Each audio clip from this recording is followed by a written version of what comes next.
Alright, hello Riven mains and Yasuo mains alike, Way of Life Esports. I am the Nightwing, coming at you guys with another League of Legends video. After this week is now officially starting up, we are going to the NA LCS Finals, and as you guys know, after a thrilling 5-game series, Team Liquid overcome Clutch in their best of 5. Yes, Clutch Gaming actually almost beat Team Liquid.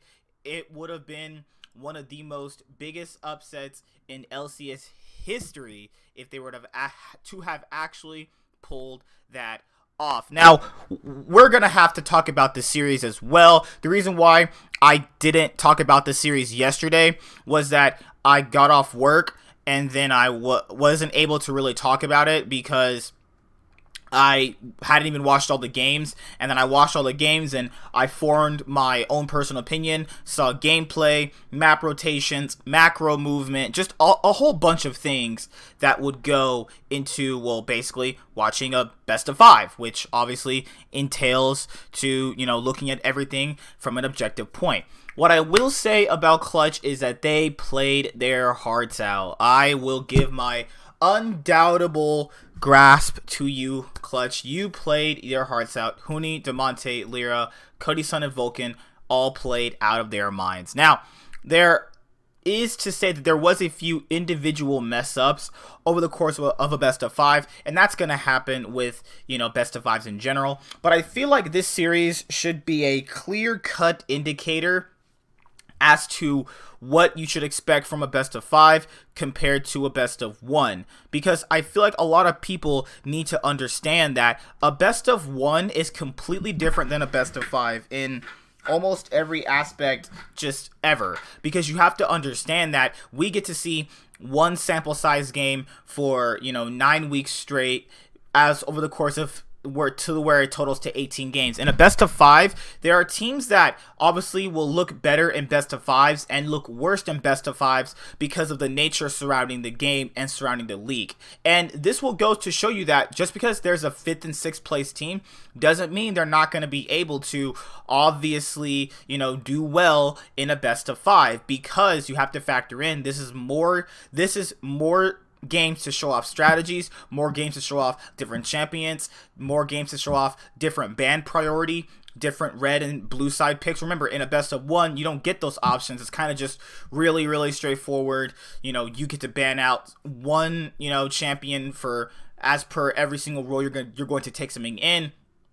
And you get to this point where it's a lot different in a best of 5 because you have more games and more of a bigger sample size to go off of. And I feel like this should be a big noticeable factor as to the reason why teams like that ever come in, even past this best of 5, that will roll in as the 5th or 4th seed. You have to understand that best of 5s are different than best of 1s. Now, looking at the overall course of the series, I'll look at it from, Team Liquid's perspective, since that they just obviously won. You had the bot lane performing okay. I feel like a lot of people were, necessarily going in saying that the Team Liquid bottom lane would be just vastly much better than Clutch's bot lane, which wasn't really the case in the series. Cody Sun and Vulcan held their own against Doublelift and Core JJ rather well. I feel like the one game, which was the game 5, in which the Sonateric pick really took over, I felt like that was a big letdown as to the reason why they probably ended up losing the series. They banned it every single game before. I don't know why there was a reason to obviously not ban it in their last game. With that being said, you have to factor in that maybe they thought that they could deal with it with scaling ADCs like Tristana and Sivir while having a supportive mid laner who could buff them up and shield them. That was probably their idea going into that last game. Looking at game one, it was a complete shellacking. You know, Jensen getting fed is usually the game over, as he got the Akali priority a lot. Remember, Jensen had said that he was going through wrist issues before this actual series, and we talked about this before, saying that, well, him having wrist issues is going to obviously put a big type of damper on the team, because we've seen this happen with wrist issues before. We've seen it happen with G2. We've seen it happen with Cloud9. We've seen it happen with a myriad of different teams with players that come in with wrist issues and have to work on it before. Now, Jensen said in the post-game interview that, it was getting better, but he was still feeling pain. And they were also splitting scrim time with Linsanity. So there's factors as to the reason why maybe Team Liquid didn't play, as to the level as you were probably expecting, because a lot of people were expecting a 3-0 stomp. I at least gave Clutch a game, so I'm actually glad I did that, because you must factor in the nature of best of fives is different than best of one. So it's very possible that Clutch could have got a game, and they got two, and could have gotten a fifth one, and could have went to the finals. But obviously, if you're looking at Impact and Xmithy's play, Xmithy was okay in the series. Like I said before, he's not been a super standout performer so far for them. Yes, in their wins, he looks like a super standout performer because of the, if you have 4 winning lanes, jungling looks a lot easy now, does it? Impact played pretty well all series. Jensen played really well all series. The whole little quirky package, Blunder Death, I think a lot of people kind of, really overrate that. I mean, that could have been clearly just a team call. I mean, Jensen was playing out of his mind with wrist issues to get them to the finals. And to look at the drafts from each team and the adaptation, I really liked in game 2 that Clutch were like, okay, we got stomped in this game. Also, it felt like in game 1, they were playing really, really antsy, and I didn't really understand why they were doing that. They were trying to make all these really big highlight level 1 plays, and I was like, okay, you gotta calm down. Like, I understand you want to beat Liquid, you want to prove yourself. You can do that in a calm, slow fashion.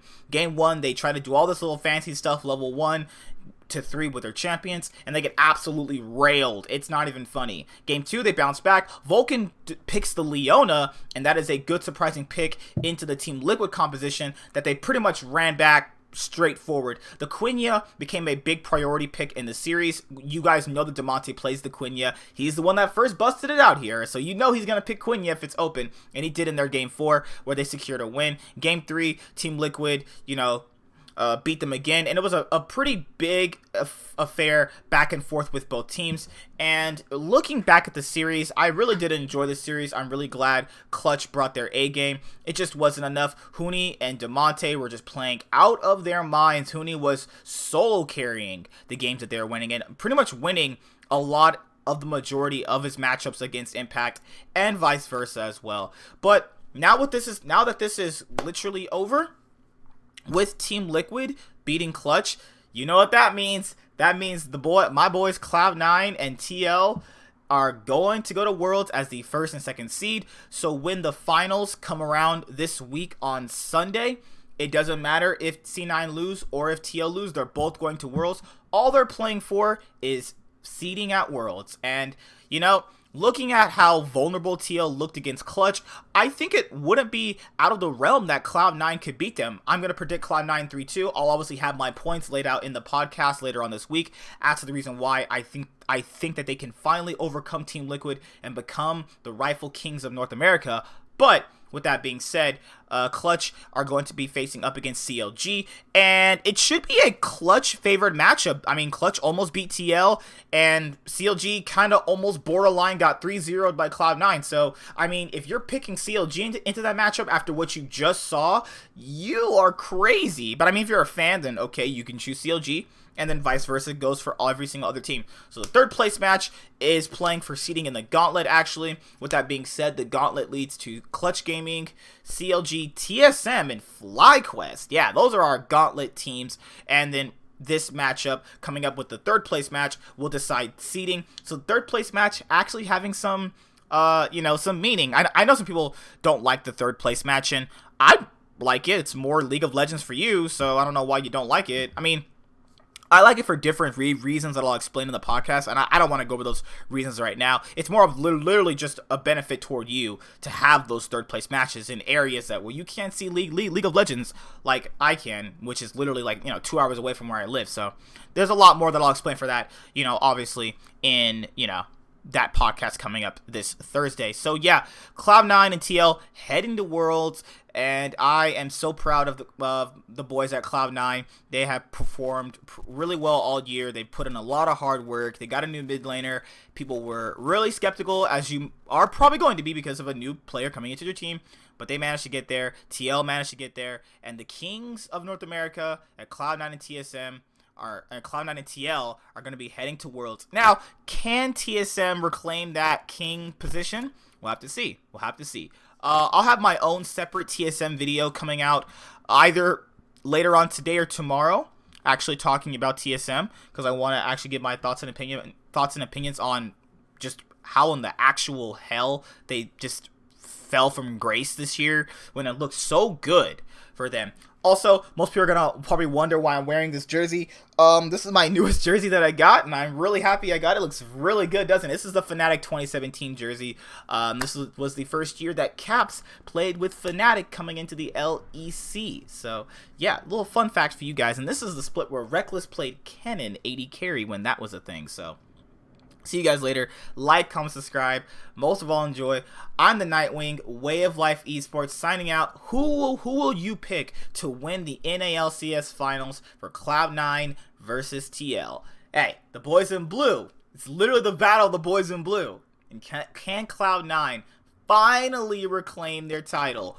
Or can Team Liquid back to back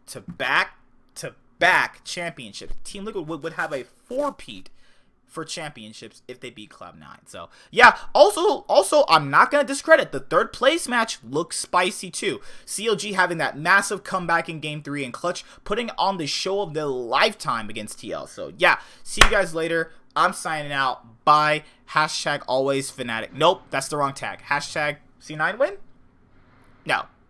Or hashtag NAARAM. Something like that. Peace.